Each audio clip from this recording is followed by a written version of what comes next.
ilang days po sir bago ma-approve yung salary loan? Yun. Shout out sa iyo idol. Kung tinatanong mo kung ma-approve ba yung salary loan mo, yung salary loan po, loads sa app RCBC Pulse po yun makikita. Kapag po yun lumabas sa apps mo, sa account mo po, ay pwede mo na po siyang i-apply ng loan. Bali, dalawang klase po yung loan na lalabas doon na pwede mong i-apply loan sa pamamagitan ng RCBC Pulse. Yung isa po yung RCBC Payday Loan Now at RCBC Salary Loan Now. Yun po yung dalawang loan po doon na pwede mong ma-loan sa RCBC Pulse app.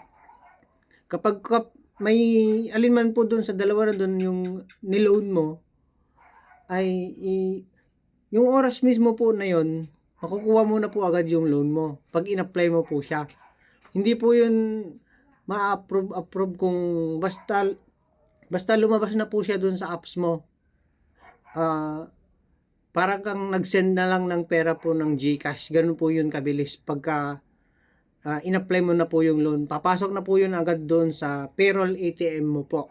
Yun po. Ganun po yun kabilis makuha pagka may offer ka na po Pero kung wala ka pa pong offer ng salary loan, ay kailangan mo pong maghintay. Yan.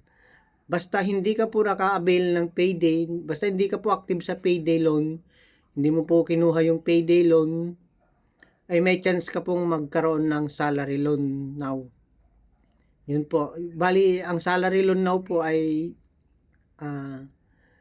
wala daw po itong kasiguraduhan kung kailan ito lalabas sa iyong account.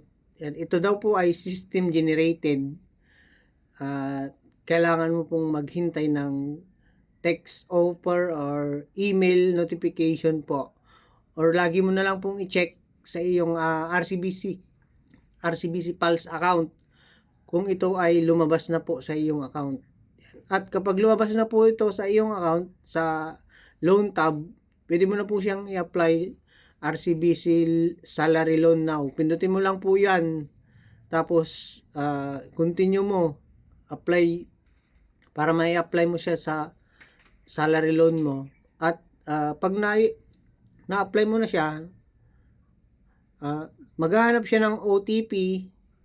Pag input ka na ng OTP na galing po sa text, yun na po yung last step. Tapos pag nag-successful loan na nakalagay po doon, salary loan successfully, yan, pwede mo na siyang i-back, punta ka ulit sa deposit, i-refresh mo po, i-slide mo po yung screen mo pababa. Kung hindi naman po lumabas doon yung amount, pwede mo po siyang i-log out. Pagkatapos po, after 5 minutes, pwede mo siyang i-log in.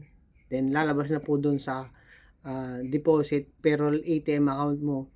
ATM balance yung iyong loan. Yun. So, sana po nakatulong itong video. Ingat.